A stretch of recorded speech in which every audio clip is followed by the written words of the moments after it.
MMORPGs are some of the most engaging, challenging forms of large-scale multiplayer content that you will find online, and players, both new and old, are always looking for a great place to start or stay.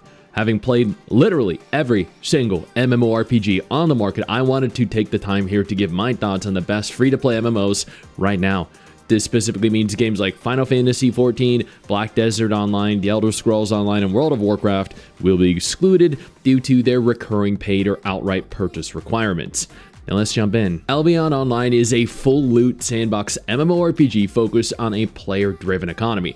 PvP, crafting, and territory control. Everything is completely free to play, with premium status aiding and speeding up progression.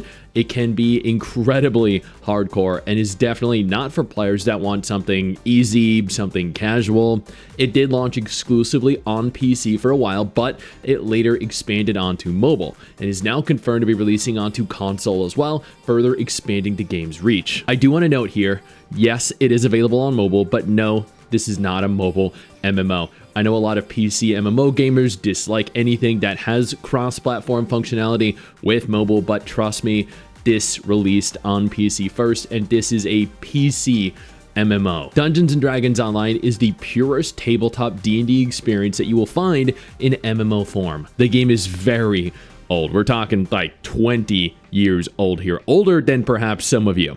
It captures the feel of pen and paper adventures with tactical instance dungeon crawling, trap disarming, puzzle solving. It can be a little overwhelming at times. The combat is engaging and skill-based, requiring an understanding of positioning, crowd control, and individual builds. It also offers deep character customization, but that's pretty much what you'd expect from a D&D game. It isn't flashy. It doesn't chase that same kind of hype or instant gratification that more recent titles do, but I think therein lies the charm. I'm gonna go ahead here and include Guild Wars 2 due to the entire base game being free and allowing you access to everything the game has to offer, disregarding expansion content. Guild Wars 2 is often praised as one of the strongest free-to-play MMORPGs. It features innovative horizontal progression rather than vertical, dynamic world events that reward players equally and actually encourage higher-level players come back to lower-level areas because they're synced in terms of level and overall then maximum stats.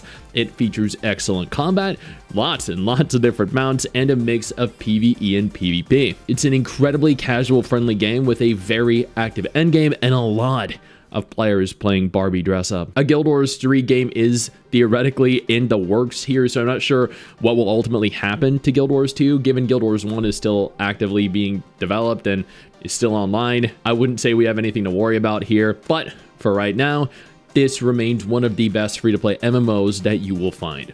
Once again, as I did note at the beginning, some people do not consider this a free-to-play game due to the nature of its expansions, but many people do. The expansions, or lack thereof, do not inhibit your ability to play through the entire base game for free, nor do you actively require the expansions to enjoy Guild Wars 2. Honestly, Albion and RuneScape share more similarities than most, while also both being incredibly unique games that haven't had other MMOs replicate what makes them so popular.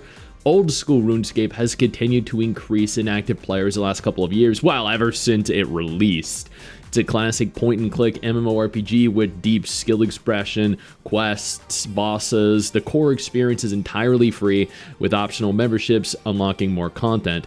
It launched exclusively on PC as well, and much like Albion Online, later ported to mobile, increasing its popularity significantly while not making it a pay-to-win mess. This is something that most free-to-play games have not figured out how to do yet. Yo, I don't mean to interrupt the video, but I need to take a moment here to thank all my incredible patrons over on Patreon whose support continues to allow for me to do regular videos like this every single day on this channel. Thank y'all so much, including our YouTube channel members.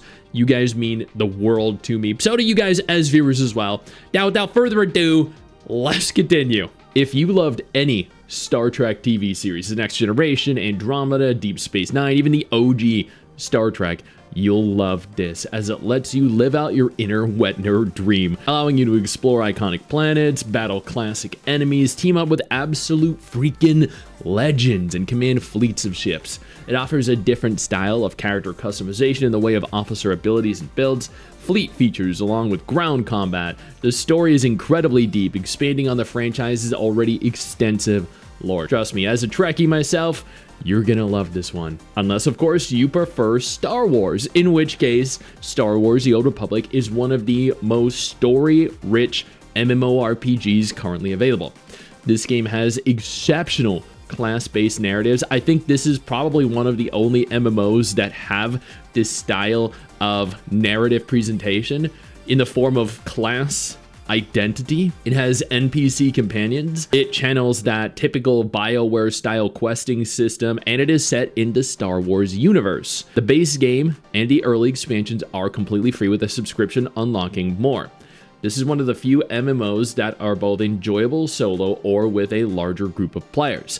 I played this with my sister when we started the channel, and then I played it again years and years later with my wife, Mrs. Sticks, and honestly, the experience was completely different each time due to the complexity of the narrative, the depth of the choices, the class stories just being so diverse and different, and a lot of the choices you make in the story actually having long-lasting effects that mold the world. The Lord of the Rings Online might look and feel a little dated in 2026. I feel like multiple games here definitely look and feel a little dated in 2026, but it also delivers one of the most immersive, lore-rich MMORPG experiences available. Fantasy MMO experiences, and we're talking like genuine token fantasy here, not fantasy wuxia, Middle Eastern fantasy, anime fantasy. No, we're talking like genuine fantasy.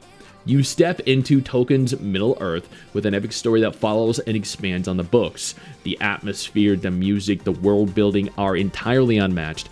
It creates a cozy, emotional journey that feels like a single-player RPG in a living, breathing world. It's extremely solo-friendly, which fits today's style of MMO player, and ultimately it respects players and their time. And then finally, I'm going to include Where Winds Meet here because many people consider this to be an MMO, or at the very least, MMO adjacent. Me, I like to think it's the evolution of the MMORPG genre.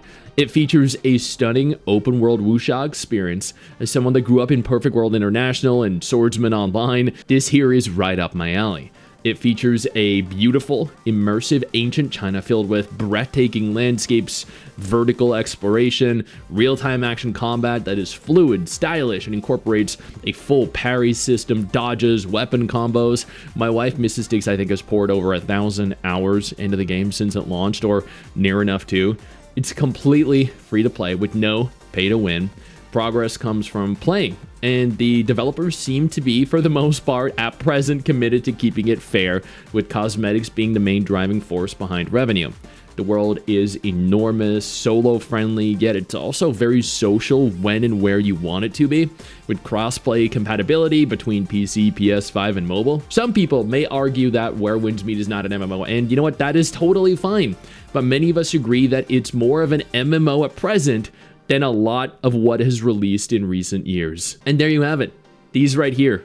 These are the best free-to-play MMORPGs right now. Sure, they might not have the combat of Korean MMOs like Black Desert or Blade and Soul, nor the anime aesthetic of PSO2 or Soul Worker, nor the content cadence of MMOs like World of Warcraft, but bar a few paid exceptions, this is the best the genre has to offer. These are all games with their own unique player bases, filled with passionate players enjoying their games, and I can personally attest to having had fun in each and every single one of them. I know you think that you just hit the end of the video, and technically, yeah, you have. And I know your first reaction is to close out of it at this juncture, but don't. No, instead, I urge you to take a moment here and click one of the videos on screen that are coming up in just a moment, so you remain up to date with everything going on in the gacha genre. Trust me, you're not going to regret doing so. Stay flaccid.